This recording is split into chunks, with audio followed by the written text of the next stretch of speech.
Human anatomy and ഫിസിയോളജിയിലെ respiratory system എന്ന ടോപ്പിക്കിനെ പറ്റിയാണ് നമ്മൾ ഈ പ്രസൻറ്റേഷനിൽ കാണാൻ പോകുന്നത്. ഈ പ്രസൻറ്റേഷനിൽ ഉൾപ്പെടുത്തിയിട്ടുള്ള contents: 1. General introduction to human respiratory system and organs. 2. Anatomy and physiology of lungs. ഇത് anatomy and physiology of lungs ആണ് നമ്മൾ ഈ മൊത്തത്തിൽ പ്രസൻറ്റേഷനിൽ നമ്മൾ ഏറ്റവും കൂടുതൽ ഫോക്കസ് ചെയ്യുന്നത് ഈ ഒരു ടോപ്പിക്കിലായിരിക്കും. റെസ്പിറേറ്ററി സിസ്റ്റം നമ്മുടെ ബോഡിയിലെ സെൽസിന് അതിൻ്റെ മെറ്റാബോളിക് ആക്ടിവിറ്റീസ് നടത്താൻ വേണ്ടി എനർജി വേണം. ഇതിൽ മോസ്റ്റ് ഓഫ് ദി എനർജി നമുക്ക് കിട്ടുന്നത് കെമിക്കൽ റിയാക്ഷൻസ് വഴിയാണ്. നമുക്കറിയാവുന്ന കാരണം ഈ കെമിക്കൽ റിയാക്ഷൻസ് നടക്കണമെങ്കിൽ ഇതിന് മെയിനായിട്ട് വേണ്ടത് നമുക്ക് ഓക്സിജനാണ്. അതുപോലെ തന്നെ ഇതിന് മെയിനായിട്ടുള്ള എൻഡ് പ്രോഡക്റ്റ് അല്ലെങ്കിൽ അതിൻ്റെ വേസ്റ്റ് പ്രോഡക്റ്റാണ് കാർബൺ ഡൈ ഓക്സൈഡ്. അപ്പോൾ നമ്മുടെ ഈ റെസ്പിറേറ്ററി സിസ്റ്റമാണ് അറ്റ്മോസ്ഫിയറിക് എയറിനെ നമ്മുടെ ഉള്ളിലേക്ക് കൊണ്ടുവരുന്നത്. അതുപോലെ ഈ വേസ്റ്റ് പ്രോഡക്റ്റ് ആയി കാർബൺ ഡൈ ഓക്സൈഡിനെ വെളിയിലേക്ക് കളയുന്നത് നമ്മുടെ ഈ റെസ്പിറേറ്ററി സിസ്റ്റമാണ്. അതിനുള്ള റൂട്ട് പ്രൊവൈഡ് ചെയ്യുന്നതാണ് ഈ റെസ്പിറേറ്ററി സിസ്റ്റം. അടുത്തതായി കാണുന്ന 2 ടേംസാണ് എക്സ്റ്റേണൽ റെസ്പിറേഷനും ഇൻറ്റേർണൽ റെസ്പിറേഷനും. എക്സ്റ്റേണൽ റെസ്പിറേഷൻ എന്താണെന്ന് വെച്ചാൽ exchange of gases between the blood and the lungs. ലങ്സും ബ്ലഡും തമ്മിലുള്ള ഗ്യാസ് എക്സ്ചേഞ്ച് ആണ് എക്സ്റ്റേണൽ റെസ്പിറേഷൻ. അതേസമയം ഇൻറ്റേർണൽ റെസ്പിറേഷൻ എന്താണെന്ന് വെച്ചാൽ നമ്മുടെ ബ്ലഡും ബോഡി ടിഷ്യൂസ് അല്ലെങ്കിൽ ബോഡിയിലുള്ള സെൽസും തമ്മിലുള്ള ആ ഒരു ഗ്യാസ് എക്സ്ചേഞ്ച് ആണ് ഇൻറ്റേർണൽ റെസ്പിറേഷൻ. റെസ്പിറേറ്ററി സിസ്റ്റത്തിൽ ഇൻവോൾവ് ആയിരിക്കുന്ന ഓർഗൻസ് ഏതൊക്കെയാണെന്ന് നോക്കാം.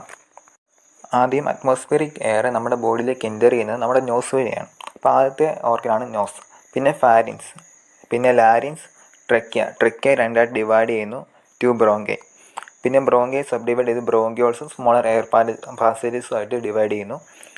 പിന്നെ 2 ലങ്സ്, അതിനെ കവർ ചെയ്തിട്ടുണ്ട്, പ്ലൂറയുണ്ട്. പിന്നെ ഇതിൽ ഇൻവോൾവ് ആയിരിക്കുന്ന മസിൽസ് ഓഫ് ബ്രീത്തിങ്, അത് നമ്മൾ മെക്കാനിസം ഓഫ് ബ്രീത്തിങ് ഡീറ്റെയിൽ ആയിട്ട് കാണും. intercostal muscles and the diaphragm.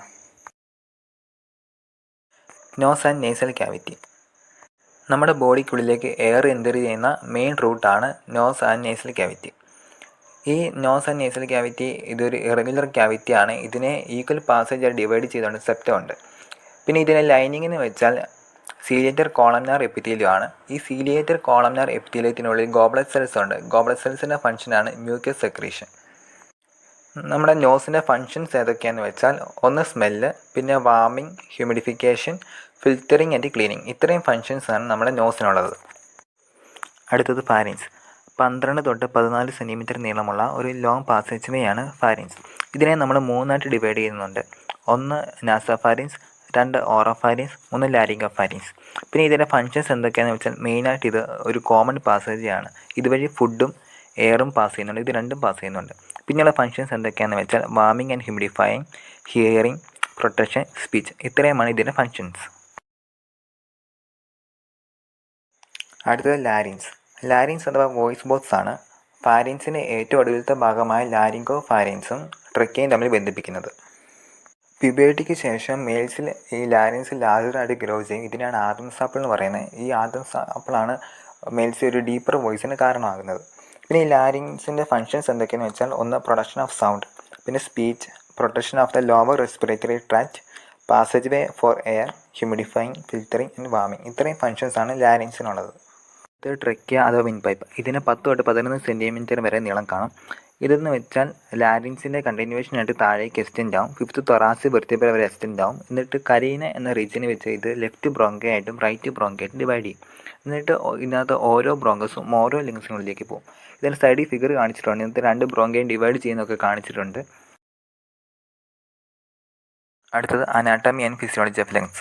ഈ ചാപ്റ്ററിലെ ഏറ്റവും ഇമ്പോർട്ടൻ്റ് ആയ പോർഷനാണ്. പലപ്പോഴും എസ്എ ക്വസ്റ്റ്യനായിട്ട് കണ്ടുവരുന്നതാണ് anatomy and physiology of lungs. ഈ പ്രസൻറ്റേഷൻ നമ്മൾ ഏറ്റവും കൂടുതൽ ഫോക്കസ് ചെയ്യുന്നത് ഈ ഒരു ഏരിയയിലായിരിക്കും. ഇവിടെ ഒരു ലെൻസിൻ്റെ ഒരു ജനറൽ സ്ട്രക്ചറൊക്കെ കൊടുത്തിട്ടുണ്ട്. ജസ്റ്റ് ഒന്ന് നോക്കുക. നമുക്കിനി മെയിൻ ഇതിൻ്റെ സ്ട്രക്ചറും ഇതിനെ പറ്റിയെല്ലാം ഡീറ്റെയിൽ ആയിട്ട് നോക്കാം.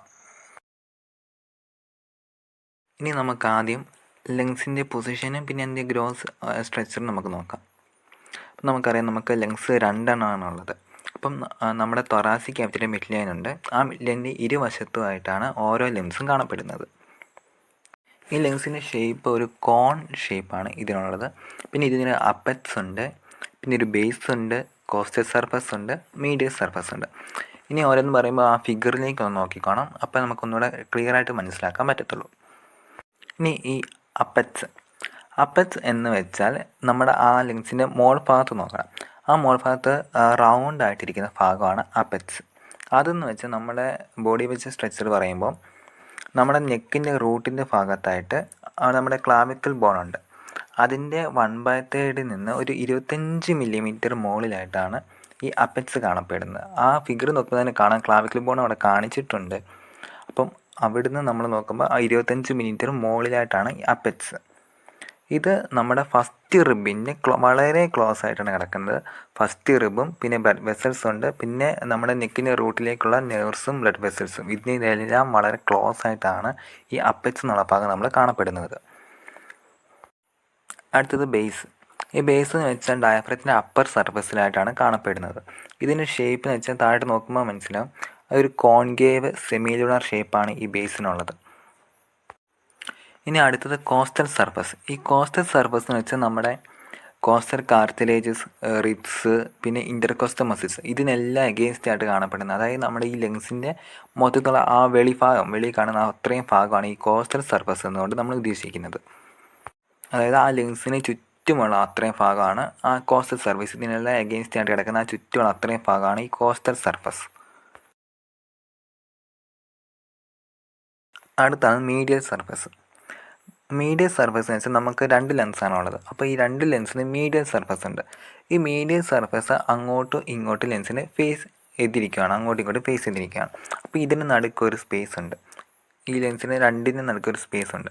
അപ്പോൾ ആ സ്പേസാണ് മീഡിയസ്റ്റൻ എന്ന് പറയുന്നത്. പിന്നെ ഇതെല്ലാം ഒരു കോൺകേവ് ഷേപ്പായിരിക്കും, കോൺകേവ് ആയിട്ടാണ് ഇരിക്കുന്നത്. പിന്നെ ഇതെല്ലാം കൂടെ ഒരു റഫായിട്ട് ട്രയാങ്കുലർ ഷേപ്പ് ഫോം ചെയ്യുന്നുണ്ട്. അപ്പോൾ ആ ട്രയാങ്കുലർ ഷേപ്പിയുടെ ആ ഒരു ഭാഗം നമ്മൾ പറയുന്നതാണ് ഈ ഹൈലം എന്ന് പറയും. ഈ ഹൈലം കാണപ്പെടുന്നത് 5th, 6th, 7th thoracic vertebral ലെവലിലായിരിക്കും നമ്മൾ ഈ ഹൈലം കാണപ്പെടുന്നത്. ഈ ഹൈലം വഴിയാണ് പ്രൈമറി ബ്രോങ്കസ്, പൾമണറി ആർട്ടറി, പിന്നെ 2 പൾമണറി വെയിൻ, പിന്നെ ബ്രോങ്കിയൽ ആർട്ടറി, ബ്രോങ്കിയൽ വെയിൻ, പിന്നെ ലിംഫാറ്റിക് സപ്ലൈ, നെർവ് സപ്ലൈ ഇതെല്ലാം കയറുന്നതും ഇറങ്ങുന്നതും ഈ ഹൈലം വഴിയാണ്. ഇനി നിങ്ങൾ ആ ഫിഗറിലേക്ക് ഒന്ന് നോക്കണം. ഇനി മീഡിയസ്റ്റന് അവിടെ എന്തൊക്കെ ഇരിക്കുമെന്ന് നോക്കണം.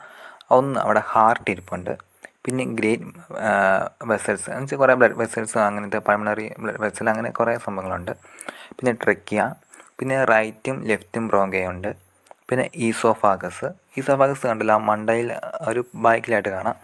പിന്നെ lymph nodes, lymph vessels, nerves ഇത്രയും സാധനങ്ങൾ ആ മീഡിയസ്റ്റനത്തിലുണ്ട്. പിന്നെ ഇത് ശ്രദ്ധിക്കേണ്ട ഒരു കാര്യം, ഈ നമ്മുടെ ഹാർട്ട് ഇരിക്കുന്നത് എവിടെ, നമ്മുടെ ലെഫ്റ്റ് ബ്രോങ്കസിൻ്റെ ഭാഗത്തായിട്ടാണ് ഹാർട്ട് കാണപ്പെടുന്നത്. അപ്പോൾ അത് കാരണം തന്നെ ഹാർട്ട് അത്യാവശ്യം അവിടെ ഒരു സ്പേസ് ഓക്യുപ്പൈ ചെയ്യുന്നുണ്ട്. അതുകൊണ്ട് റൈറ്റ് ലങ്സുമായിട്ട് കമ്പയർ ചെയ്യുമ്പോൾ ലെഫ്റ്റ് ലങ്സ് കുറച്ച് സ്മോളറാണ്. ഇനി അടുത്ത ഫിഗർ നോക്കി, അവിടെ നമ്മൾ റൈറ്റ് ലെൻസും കാണിച്ചിട്ടുണ്ട്, ലെഫ്റ്റ് ലെൻസും കാണിച്ചിട്ടുണ്ട്. ഈ റൈറ്റ് ലെൻസിന് നമ്മൾ 3 ലോബ്സായിട്ട് നമ്മൾ ഡിവൈഡ് ചെയ്യുന്നുണ്ട്. ഒന്ന് സുപ്പീരിയർ ലോബ്, പിന്നെ മിഡിൽ ലോബ്, പിന്നെ ഇൻഫീരിയർ ലോബ്. ഇങ്ങനെ 3 ലോബായിട്ടാണ് നമ്മുടെ റൈറ്റ് ലെൻസിനെ ഡിവൈഡ് ചെയ്തിരിക്കുന്നത്. അതേസമയം നമ്മൾ മുമ്പ് പറഞ്ഞു ലെഫ്റ്റ് ലെൻസ് സ്മോളറാണ്, കാരണം ഹാർട്ട് അത്യാവശ്യം സ്പേസ് ഓക്യുപ്പൈ ചെയ്യുന്നുണ്ട്. അതുകൊണ്ട് ലെഫ്റ്റ് ലെൻസ് റൈറ്റുമായിട്ട് കമ്പയർ ചെയ്യുമ്പോൾ കുറച്ച് ചെറുതാണ്. അപ്പം ലെഫ്റ്റ് ലെൻസിന് 2 ഡിവിഷനേ ഉള്ളൂ, 2ആയിട്ട് നമ്മൾ ലോബ്സ് ഡിവൈഡ് ചെയ്യുന്നുള്ളൂ. ഒന്ന് സുപ്പീരിയറും ഒന്ന് ഇൻഫീരിയറും. അതായത് ലെഫ്റ്റ് ലെൻസ് ചെറുതായതുകൊണ്ട് അതിന് സുപ്പീരിയർ ലോബും ഇൻഫീരിയർ ലോബേ ഉള്ളൂ. അതേസമയം റൈറ്റ് ലെൻസിന് സുപ്പീരിയർ ലോബുണ്ട്, മിഡിൽ ലോബുണ്ട്, ഇൻഫീരിയർ ലോബുണ്ട്. പിന്നെ ഈ ഡിവിഷൻസൊക്കെ ലോബ്സ് തമ്മിൽ ഈ ഡിവിഷൻസ് ഉണ്ടല്ലോ, അതിനെയാണ് നമ്മൾ ഫിഷേഴ്സ് എന്ന് പറയും. ആ ഫിഗറിൽ നോക്കുമ്പോൾ നമുക്കറിയാം ആ ലോബ്സൊക്കെ തമ്മിൽ ഡിവൈഡ് ചെയ്ത് പോയിരിക്കുന്നത് കണ്ടല്ലോ, അവിടെയാണ് നമ്മൾ ഫിഷേഴ്സ് എന്ന് പറയുന്നത്. നിങ്ങൾ ഈ ഫിഗർ ഒന്ന് ശ്രദ്ധിക്കുക. നമ്മൾ കഴിഞ്ഞ സ്ലൈഡിൽ സംസാരിച്ച ഹൈലം ഇതിൽ മാർക്ക് ചെയ്തിട്ടുണ്ട്. ഇതിനകത്തിലാണ് pulmonary vein, arteries, nerve supply, lymphatic supply ഇതൊക്കെ ഇതിനകത്തിലാണ് കയറുകയും ഇറങ്ങുകയൊക്കെ ചെയ്യുന്നത്. അടുത്താണ് പ്ലൂറ ആൻഡ് പ്ലൂറൽ ക്യാവിറ്റി. നമ്മുടെ ലെൻസിൻ്റെ പ്രൊട്ടക്ഷന് വേണ്ടി അതിനെ കവർ ചെയ്തിട്ടുള്ള സെറസ് മെംബ്രെയിനാണ് ഈ പ്ലൂറ. പ്ലൂറ എന്ന് വെച്ചാൽ it is a closed sac of serous membrane which contains a small amount of serous fluid. ഇതെന്ന് വെച്ചാൽ ഒരു closed sac of serous membrane ആണ്. ഇതിനകത്ത് കുറച്ച് സെറസ് ഫ്ലൂയിഡും ഉണ്ടാവും. ഇനിയെന്ന് വെച്ചാൽ ഈ ലെൻസിനെ നമ്മൾ ഇതിനകത്തേക്ക് പുഷ് ചെയ്ത് വെച്ചേക്കണം, ഈ സാക്കിനുള്ളിലാക്കി വെച്ചേക്കണം. ഈ 2 ലെൻസിനെയും കവർ ചെയ്തുകൊണ്ട് ഈ സാക്കുണ്ട്. അപ്പോൾ ഈ 2 ലെൻസിന് കവർ ഈ സാക്ക് വരുമ്പോൾ ഈ സാക്ക് 2 ലെയർ ഫോം ചെയ്യുന്നുണ്ട്. ഒരു ലെയർ നമ്മുടെ ലെൻസുമായിട്ട് ചേർന്നിരിക്കുന്ന ലെയറും, അതിനെയാണ് നമ്മൾ വിസറൽ പ്ലൂറ എന്ന് പറയുന്നത്.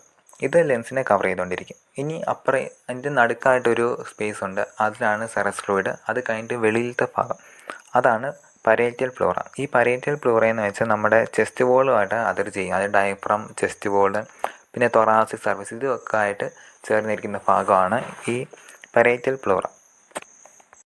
പിന്നെ ഈ പരേറ്റിയൽ പ്ലൂറ മറ്റ് മീഡിയസ്റ്റിനത്തെ മറ്റ് സ്ട്രെച്ചേഴ്സിനെ ഒന്നും കവർ ചെയ്യുന്നില്ല, അതിലേക്ക് അറ്റാച്ച് ചെയ്യുന്നില്ല. ഇത് പക്ഷേ വിസറൽ പ്ലൂറയുടെ കണ്ടിന്യൂവേഷനായിട്ട് ഹൈലം വഴിയൊക്കെ എഡ്ജ് ചെയ്ത് കണ്ടിന്യൂവേഷനായിട്ട് കവർ ചെയ്ത് അങ്ങ് പോകുന്നു. ഇനി അടുത്തത് പ്ലൂറൽ ക്യാവിറ്റി എന്താണെന്ന് നോക്കാം. പ്ലൂറൽ ക്യാവിറ്റി എന്താണെന്ന് വെച്ചാൽ ഇതൊരു പൊട്ടൻഷ്യൽ സ്പേസ് ആണ്. ഇതിൻ്റെ ഉള്ളിൽ എയർ ഒന്നുമില്ല. അപ്പോൾ അതുകൊണ്ട് തന്നെ അറ്റ്മോസ്ഫിയറിക് പ്രഷറുമായിട്ട് നമ്മൾ കമ്പയർ ചെയ്യുമ്പോൾ ഇതിൻ്റെ ഉള്ളിലെ പ്രഷർ കുറച്ച് നെഗറ്റീവാണ്. ഇനി ആ ഫിഗർ ഒന്ന് ശ്രദ്ധിക്കുക. ഇതിനകത്ത് പരേറ്റിയൽ പ്ലൂറയും വിസറൽ പ്ലൂറയും എല്ലാം മാർക്ക് ചെയ്തിട്ടുണ്ട്. അപ്പോൾ ഇത് രണ്ടും നടുക്കായിട്ട് ഒരു ബ്ലൂ ഭാഗം, അതാണ് നമ്മുടെ പ്ലൂറൽ ക്യാവിറ്റി. ഈ പ്ലൂറൽ ക്യാവിറ്റികളിൽ സെറസ് ഫ്ലൂയിഡ് ഉണ്ട്. ഈ സെറസ് ഫ്ലൂയിഡ് ഉള്ളത് കൊണ്ട് ഇത് ഈ പ്ലൂറ തമ്മിൽ അങ്ങോട്ടും ഇങ്ങോട്ടും ഗ്ലൈഡ് ചെയ്ത് നന്നായിട്ട് പോകും. ഭയങ്കര എളുപ്പമാണ് ഇത് തമ്മിൽ ഗ്ലൈഡ് ചെയ്ത് പോകാം. അതുകൊണ്ട് തന്നെ ബ്രീത്തിങ്ങിൻ്റെ സമയത്ത് ഫ്രിക്ഷൻ ഉണ്ടാകാതെ ഇത് പ്രിവെൻറ്റ് ചെയ്യുന്നുണ്ട്. പിന്നെ ഈ രണ്ട് ലെയേഴ്സ് ഓഫ് പ്ലൂറയും നമ്മൾ ഗ്ലൈഡ് ചെയ്ത് പോകാൻ ഭയങ്കര എളുപ്പമാണെന്ന് നമ്മൾ പറഞ്ഞു. പക്ഷേ ഈ രണ്ട് പ്ലൂറാസ് തമ്മിൽ അകത്താൻ ഭയങ്കര പാടാണ്. കാരണം അത് വലിയൊരു ഡിഫിക്കൽട്ട് ടാസ്ക്കാണ്. അതിൽ അകത്താൻ പറ്റത്തില്ല. കാരണം അതിൻ്റെ ഉള്ളിൽ സർഫസ് ടെൻഷനും ഉണ്ട്. ഈ മെംബ്രെയിനും ഫ്ലൂയിഡും തമ്മിൽ നല്ല സർഫസ് ടെൻഷൻ ഉള്ളത് കൊണ്ട് ഇത് തമ്മിൽ അകത്താൻ ഭയങ്കര പാടായിരിക്കും. പക്ഷേ ഇത് തമ്മിൽ ഗ്ലൈഡ് ചെയ്തു പോകും. ഈ ഒരു മെക്കാനിസമാണ് ലങ്സ് ഇൻഫ്ലേറ്റഡായിട്ട് തന്നെ നിൽക്കാൻ കാരണം. പിന്നെ ഇതിൽ ഓർക്കേണ്ട കാര്യം, മെംബ്രെയിനിലുള്ള എപ്പിത്തീലിയൽ സെൽസാണ് സെറസ് ഫ്ലൂയിഡ് അല്ലെങ്കിൽ പ്ലൂറൽ ഫ്ലൂയിഡ് സെക്രീറ്റ് ചെയ്യുന്നത്. ഇനി അടുത്തത് നമുക്ക് ഇൻറ്റീരിയർ ഓഫ് ദ ലങ്സ് നോക്കാം. ലങ്സ് കമ്പോസ് ചെയ്തിരിക്കുന്നത് bronchi, smaller air passages, alveolar, connective tissue, blood vessels, lymph vessels, പിന്നെ നെർവ്സ്. ഇതെല്ലാം ഒരു ഇലാസ്റ്റിക് കണക്റ്റീവ് ടിഷ്യൂ മെട്രീസിലേക്ക് എംബെഡ് ചെയ്താണ് ഇരിക്കുന്നത്. പിന്നെ നമ്മൾ പറഞ്ഞു ലങ്സിന് ലോബ്സ് ഉണ്ട്. ഇപ്പോൾ റൈറ്റ് ലങ്സ് ആണ് സുപ്പീരിയർ ലോബുണ്ട്, മിഡിൽ ലോബുണ്ട്, ഇൻഫീരിയർ ലോബുണ്ട്. ലെഫ്റ്റ് ലങ്ങിനാണെങ്കിൽ സുപ്പീരിയർ ലോബും ഇൻഫീരിയർ ലോബും ഉള്ളത്. ഈ ലോബ്സ് എല്ലാം തന്നെ ലാർജ് നമ്പർ ഓഫ് ലോബ്യൂൾസ് കൊണ്ടാണ് ഇതെല്ലാം ഉണ്ടാക്കിയിരിക്കുന്നത്. അടുത്തത് pulmonary blood supply. Pulmonary trunk, ഈ ഫിഗറിനകത്ത് ബ്ലൂ കളറിൽ കൊടുത്തേക്കുന്നതാണ് പൾമണറി ട്രങ്ക്. അത് right and left pulmonary arteries ആയിട്ട് ഡിവൈഡ് ചെയ്യും. റൈറ്റ് പൾമണറി ആർട്ടറി റൈറ്റ് ലങ്സിലേക്കും ലെഫ്റ്റ് പൾമണറി ആർട്ടറി ലെഫ്റ്റ് ലങ്സിലേക്കും പോകും. ഈ രണ്ട് ആർട്ടറീസ് ക്യാരി ചെയ്യുന്നത് ഓക്സിജനേറ്റഡ് ബ്ലഡാണ്. നമ്മൾ പ്രത്യേകം ശ്രദ്ധിക്കണം, സാധാരണ ആർട്ടറീസ് ക്യാരി ചെയ്യുന്നത് ഓക്സിജനേറ്റഡ് ബ്ലഡാണ്. പക്ഷേ ഇവിടെ പൾമണറി ആർട്ടറി നമ്മുടെ ബോഡിയിൽ നിന്ന് കളക്ട് ചെയ്ത ഓക്സിജനേറ്റഡ് ബ്ലഡാണ് ക്യാരി ചെയ്യുന്നത്. ഇനി ലങ്സിനുള്ളിൽ ചെന്ന് ഈ പൾമണറി ആർട്ടറി പല പല ബ്രാഞ്ചസ് ആയിട്ട് ഡിവൈഡ് ചെയ്യും. ഈ ബ്രാഞ്ചസ് എല്ലാം ഒരു ഡെൻസ് നെറ്റ്വർക്ക് ആൽവിയോളയ്ക്ക് ചുറ്റും ഫോം ചെയ്യും. ഈ ആൽവിയോളയുടെയും ക്യാപ്പിലറിയുടെയും വോൾസ് ഉണ്ടാക്കിയിരിക്കുന്നത് ഫ്ലാറ്റൻഡ് എപ്പിത്തീലിയൽ സെൽസ് കൊണ്ടാണ് ഉണ്ടാക്കിയിരിക്കുന്നത്. അപ്പോൾ ഈ രണ്ട് ഫൈൻ മെംബ്രെയിൻ, ഇത് രണ്ട് ഒരുമിച്ച് പറയുന്നത് റെസ്പിറേറ്ററി മെംബ്രെയിൻ ആണ്. അപ്പോൾ ഈ രണ്ട് ഫൈൻ മെംബ്രെയിൻ വഴി ഗ്യാസ് എക്സ്ചേഞ്ച് നടക്കും. ആൽവിയോളയ്ക്കുള്ളിൽ ഉള്ള എയറും ക്യാപ്പിലറീസിലുള്ള ബ്ലഡും തമ്മിലുള്ള ഗ്യാസ് എക്സ്ചേഞ്ച് നടക്കും. ഇനി പൾമണറി ക്യാപ്പിലറീസ് ഉണ്ട്. ഈ ക്യാപ്പിലറീസ് എല്ലാം കൂടെ മെർജ് ചെയ്ത് ഒരു നെറ്റ്വർക്ക് ഓഫ് പൾമണറി വെന്യൂൾസ് ഫോം ചെയ്യും. ഈ പൾമണറി വെന്യൂൾസ് രണ്ട് പൾമണറി വെയിനായിട്ട് ഫോം ചെയ്യും. ഈ പൾമണറി വെയിൻ ചെയ്യുന്ന എന്താണെന്ന് വെച്ചാൽ നമ്മുടെ ലങ്സിൽ നിന്നുള്ള ഓക്സിജനേറ്റഡ് ബ്ലഡ് ലങ്സിൽ നിന്ന് നമ്മുടെ ഹാർട്ടിൻ്റെ ലെഫ്റ്റ് ആർട്ടറിയിലേക്ക് കൊണ്ടുവരും. ഇതാണ് പൾമണറി വെയിൻ ചെയ്യുന്നത്. ഇവിടെയും നേരെ ഓപ്പോസിറ്റാണ്. പൾമണറി വെയിൻ ഓക്സിജനേറ്റഡ് ബ്ലഡാണ് ക്യാരി ചെയ്യുന്നത്. സാധാരണ വെയിൻസ് ഓക്സിജനേറ്റഡ് ബ്ലഡ് ക്യാരി ചെയ്യുന്നു. ഇവിടെ പൾമണറി വെയിൻ ലങ്സിൽ നിന്നുള്ള ഓക്സിജനേറ്റഡ് ബ്ലഡ് നമ്മുടെ ഹാർട്ടിൻ്റെ ലെഫ്റ്റ് ഏട്രിയത്തിലേക്ക് എത്തിക്കുന്നു. എന്നിട്ട് ഈ ലെഫ്റ്റ് ഏട്രിയത്തിൽ വഴി ഹാർട്ടിൽ പമ്പ് ചെയ്ത് നമ്മുടെ എൻ്റയർ സർക്കുലേഷനിലേക്ക് ബ്ലഡ് എത്തുകയാണ് ചെയ്യുന്നത്. അടുത്തത് bronchi and bronchioles. Fifth thoracic vertebral ലെവലിൽ വെച്ച് ട്രക്കിയ രണ്ട് പ്രൈമറി ബ്രോങ്കി ആയിട്ട് ഡിവൈഡ് ചെയ്യും. ഒന്ന് റൈറ്റ് പ്രൈമറി ബ്രോങ്കയും ഒന്ന് ലെഫ്റ്റ് പ്രൈമറി ബ്രോങ്കയും. റൈറ്റ് പ്രൈമറി ബ്രോങ്കിയുടെ ക്യാരക്ടറിസ്റ്റിക്സ് എന്തൊക്കെയാണെന്ന് വെച്ചാൽ അത് കുറച്ച് വൈഡറാണ്, ഷോർട്ടറാണ്. പിന്നെ ലെഫ്റ്റ് പ്രൈമറി ബ്രോങ്കയെക്കാളും കുറച്ചുകൂടെ വെർട്ടിക്കലാണ്. അതുകൊണ്ട് തന്നെ ഒരു ഫോറിൻ ബോഡിയുടെ ഇൻഹലേഷൻ വഴി ഇത് ഒബ്സ്ട്രക്റ്റ് ചെയ്യാനുള്ള സാധ്യത വളരെ കൂടുതലാണ്. ഇതിന് നീളം ഏകദേശം 2.5 സെൻറ്റിമീറ്ററോളം വരും. പിന്നെ റൈറ്റ് ബ്രോങ്കൈ ഹൈലം വഴി റൈറ്റ് ലങ്സിലേക്ക് എൻ്റർ ചെയ്തതിന് ശേഷം 3 ബ്രാഞ്ചസ് ആയിട്ട് ഡിവൈഡ് ചെയ്യും.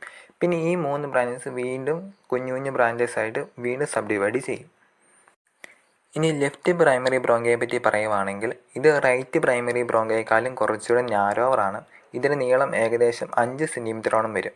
ഇത് ഹൈലം വഴി ലെഫ്റ്റ് ലങ്സിലേക്ക് എൻ്റർ ചെയ്തതിന് ശേഷം 2 ബ്രാഞ്ചസ് ആയിട്ട് സബ് ഡിവൈഡ് ചെയ്യും. പിന്നെ ഇത് വീണ്ടും ന്യൂമറസ് ബ്രാഞ്ചസ് ആയിട്ട് വീണ്ടും സബ് ഡിവൈഡ് ചെയ്യുന്നുണ്ട്.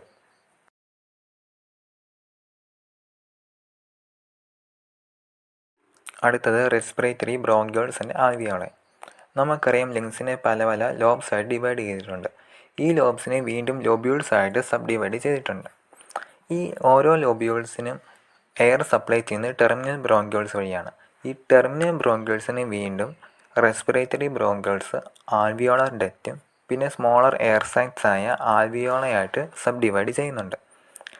ഒരു ഹ്യൂമൻ അഡൽട്ട് ലങ്സിൽ ഏകദേശം 150 മില്യൺ 150 മില്യൺ ആൽവിയോളൈ ഉണ്ടെന്നാണ് പറയുന്നത്. ഇനി അടുത്തത് പറയുന്നത് എക്സ്റ്റേണൽ റെസ്പിറേഷനെ പറ്റിയാണ്. അതായത് gas exchange between alveoli and the blood in the capillaries. അപ്പോൾ ആൽവിയോളയുടെ വോൾ മെംബ്രെയിനും കാപ്പിലറിയുടെ വോൾ മെംബ്രെയിനും നന്നായിട്ട് ഫ്യൂസ് ചെയ്തിരിക്കുന്നത്. അപ്പോൾ ഇതിനെയാണ് നമ്മൾ റെസ്പിറേറ്ററി മെംബ്രെയിൻ എന്ന് പറയുന്നത്. ഈ മെംബ്രെയിൻസിന് ഇടയിലാണ് ഗ്യാസ് എക്സ്ചേഞ്ച് നടക്കുന്നത്. ഇനി അടുത്തത് പറയുന്നതാണ് സ്ക്വാമോസ് സെൽസിന് ഇടയ്ക്ക് കുറേ സെപ്റ്റർ സെൽസ് ഉണ്ട്. ഈ സെപ്റ്റർ സെൽസ് ഒരു ഫോസ്ഫോലിപ്പിഡ് ഫ്ലൂയിഡ് സെക്രീറ്റ് ചെയ്യും. ഈ ഫോസ്ഫോലിപ്പിഡ് ഫ്ലൂയിഡ് ആൽവിയോളിൽ ഡ്രൈ ആകാതെ പ്രിവെൻറ്റ് ചെയ്യുന്നു. അതുപോലെ ഈ ഫോസ്ഫോലിപ്പിഡ് ഫ്ലൂയിഡ് ഒരു സർഫാക്റ്റൻ്റ് ആയിട്ട് ആക്ട് ചെയ്യുന്നത് വഴി ഇത് സർഫസ് ടെൻഷൻ റെഡ്യൂസ് ചെയ്യുകയും ഇത് ആൽവിയോളെ കൊളാപ്സ് ചെയ്യാതെ പ്രിവെൻറ്റ് ചെയ്യുകയും ചെയ്യുന്നു. അപ്പോൾ ഇത്രയാണ് നമ്മൾ ഈ പ്രസൻറ്റേഷനിൽ ഉൾപ്പെടുത്തിയിട്ടുള്ളത്. അപ്പോൾ എല്ലാവരും പറയുന്ന ഒരു കാര്യം പറയാനുണ്ട്. ഈ വീഡിയോ ഇഷ്ടമായെങ്കിൽ ലൈക്ക് ചെയ്യുക, ഷെയർ ചെയ്യുക. ചാനൽ ഇതുവരെ സബ്സ്ക്രൈബ് ചെയ്യാത്തവരാണെങ്കിൽ ഒന്ന് സബ്സ്ക്രൈബ് ചെയ്ത് ബെല്ലൈക്കൺ കൂടി എനേബിൾ ചെയ്യണം.